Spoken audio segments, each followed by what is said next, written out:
I'm about to meet Alex, a guy from Romania who lives alone in the forest. His house is almost sustainable and completely off-grid. This means that there are no public utilities such as electricity or water, and no neighbors. I am nervous. How did I get here? Well, let's start from the very beginning. I live in London, together with almost 9 million other people. 4 times a week, I go to work in a London office. I love my job there, but obviously it does get stressful and, well, crowded. I wanted to experience something extraordinary. With the intention to spend less than £100 on my flights to somewhere extraordinary, I went on Skyscanner and searched for everywhere. Romania is a country I always wanted to visit, and I decided to book flights to Cluj-Napoca. Cluj-Napoca is a city in northwestern Romania. But what is there to do in the unofficial capital of Transylvania? I asked Airbnb and I found Alex's place, a guy who lives a sustainable life in nature. Something inside me told me I had to go. Sustainability has been on my mind a lot recently. I'm sure you guys feel the same, and this seemed like a good idea.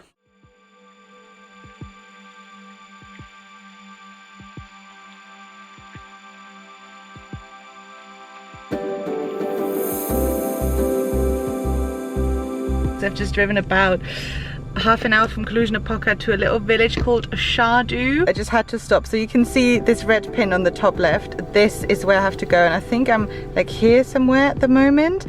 I'm no longer driving with my navigation system because the address of the house is not in the navigation system, so wish me luck.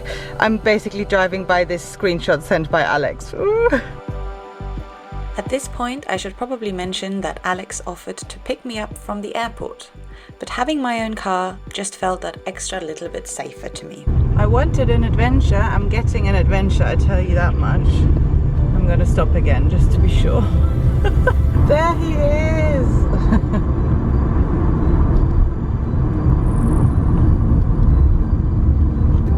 Hello! Oh my god. Okay. Hello! Is it okay here? Oh, is that fine? Yeah. Hello! Hello! Whilst we are walking the 10 minutes up the hill, we chat about why he lives here and how he built his little paradise in nature. And I can tell that Alex is proud. So I become more and more excited to see the house, the garden, and his animals. This is Kutsu, by the way. He does the opposite of what you tell him.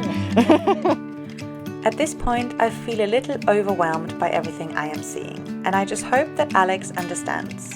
We go inside and I notice he has prepared beetroot soup as a welcome lunch. This was perfect. We eat together and I calm down. As much as I can anyway, as this huge wasp's nest is located right next to the lunch table. They live inside the house to pollinate my greenhouse, he says. From city to nature, it's a big difference to live. How much of a difference there is between living in the city and living in the nature, I was about to find out. But first, let's do a house tour. Alex tells me he built the entire house with his very own hands.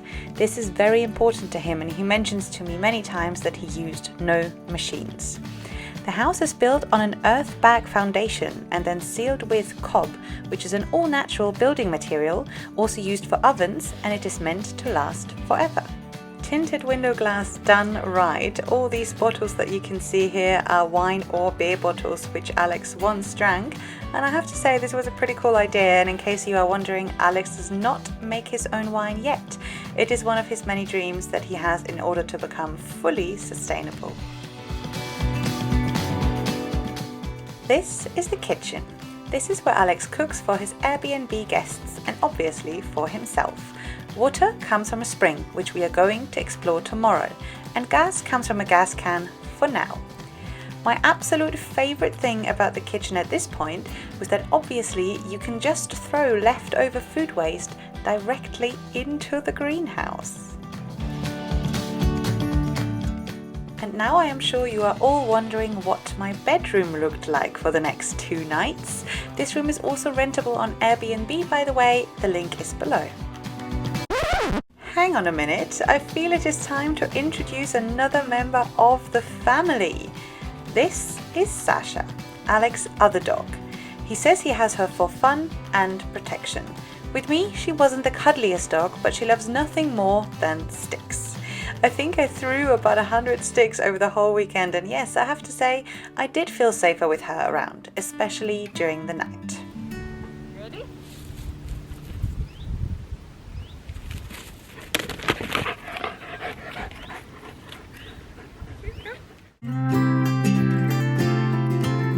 You have time. When you have time, you can create. You can create a lot of things. So right now Alex and I were walking through his vegetable garden and he's showing me all the different types of vegetables and plants and fruits that he's working on or that he's planted already. We've seen sage, we've seen sweet corn, and I can see some cherry tomatoes right now. Let's try this. How do I describe it? It's like juicier and fruitier than the normal tomatoes you buy. It's a little bit warm from the sunshine. Delicious. I feel connection with the nature. To go there, to come here and to start to building natural home, because I study first a lot of books I've read of permaculture, of natural agriculture, and coop house, and everything of grid system. 3 years I've searched, or 4, the land, the perfect land. Food waste, plastic, yeah, all of this it's contribute this direction. Do you like wine? Alex asked. Yes, I do like wine. What a question. Day 1 ended with my head full of first-time impressions and a pasta recipe Alex learned in Italy. By the way, Alex does eat meat, but very rarely. He says he likes it, and if he can get it from a local farmer or for Airbnb guests, he occasionally makes an exception. After dinner, we talked about Alex's favorite Netflix series, Romania and Dracula. And then it was time for me to brush my teeth and wash my face with spring water and go to sleep.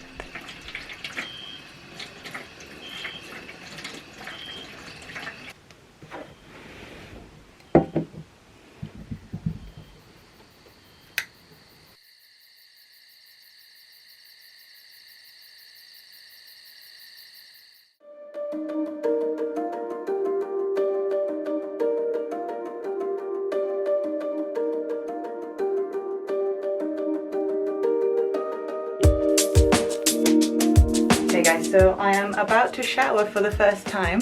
The shower bath is behind me there, and basically Alex said that right now the water should be fairly warm because it warms up from the sunshine, and outside is like I think it's like 11 AM right now, so there's been a bit of sunshine but it's not too hot. I'm actually quite excited. I'll see you after.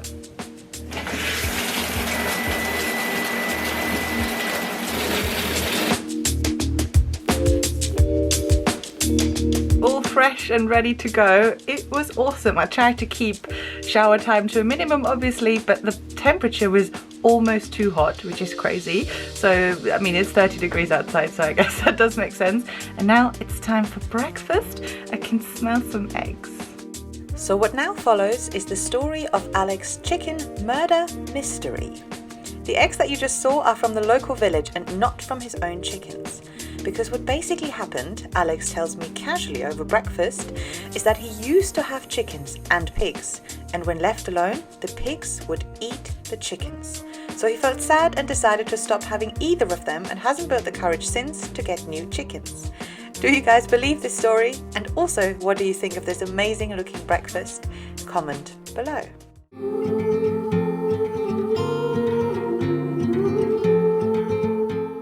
The garden I'm building to remain there from next generation of people. This was the moment I fully arrived in nature. Alex and I went out into his garden to harvest ingredients for lunch. We found peas, onions, carrots, a root vegetable I don't know the name of, and lots of herbs. Honestly guys, I'm getting emotional rewatching this footage because the feeling of creating something from scratch really gets a new meaning here. The experience is something that is so hard for me to describe because we live in a world where everything is available always, and we are so used to the taste of preservatives and ingredients that have potentially traveled all around the world that we forget what actual homegrown, home-cooked food feels and tastes like.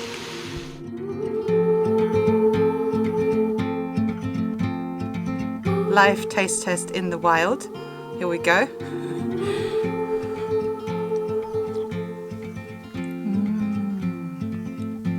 To describe the way the soup tastes, I want to use words like fresh, obviously, and herby.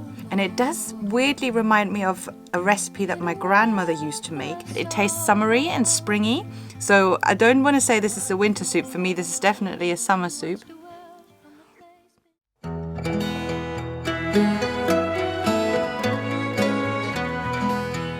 I have time here. I have a lot of time. And now let's talk about water.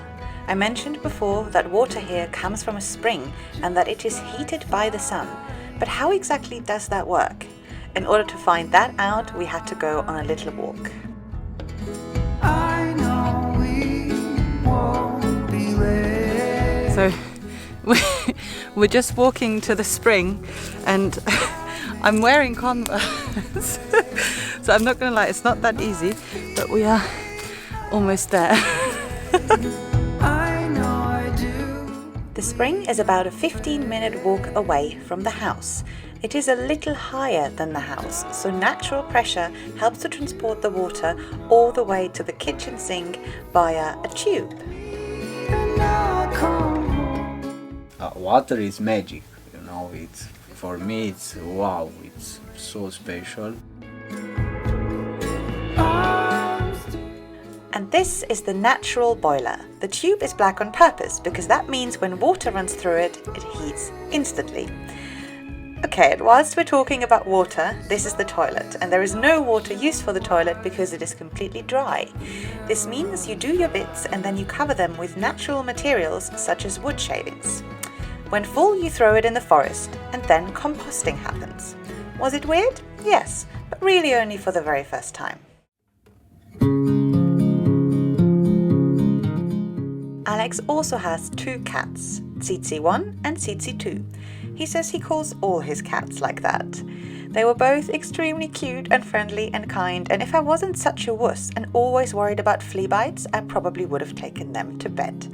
Before dinner, we talked about living in London. Alex's sister lives in London, and during last winter, he lived with her for a few months. He loves London life, and he says that taking a few first steps towards living more sustainably is actually pretty easy in London too. in the eye of time. Nobody's losing. As a dinner ingredient, I got to experience an additional gem from Alex's garden, fresh garlic. I don't think I've ever smelled any garlic more powerful than this. Like Alex is peeling the garlic over there right now, and I feel like a wave of garlic coming over here. So this dinner can only be good. The trees will bloom and eyes will melt. And what can I tell you? It really was very good. We had garlicky, tomatoey pasta with a Romanian special cheese, and we chatted about YouTube and cameras. And just before bed, I tried a Romanian schnapps called Palinka, and let me tell you, it was strong, but it made me a little less afraid of insects and Dracula for my second night in the wild.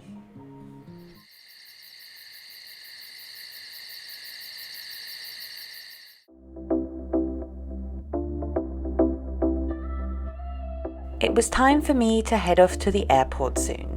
So for the last day in Romania, I wanted to experience Cluj-Napoca, and Alex decided to come with me because he wanted to buy a memory card for his camera.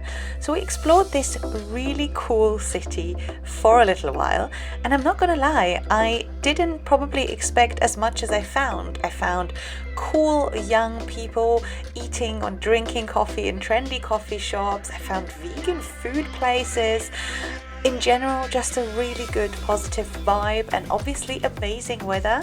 So I'm sad I only got to spend, I think, maybe 1.5 or 2 hours there. I definitely want to go back. So, as you guys know, I love cycling, and we just found rental bikes here in Cluj, which is awesome. Best part about it, the first 60 minutes are completely free. So if I lived here, I'd cycle everywhere, even if it was just around the corner. We've just stopped at like a little, I guess, bakery type here called Petru Simigeri. I can't say that. And Alex has shown me these. They're called kovrik. Yep, I like it a lot. It's like a herby, savory pretzel full of sesame.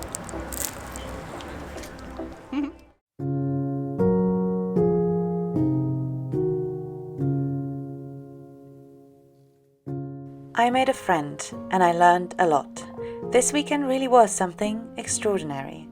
I asked Alex what is the best way to start living more sustainably in London, and he said you can start anywhere.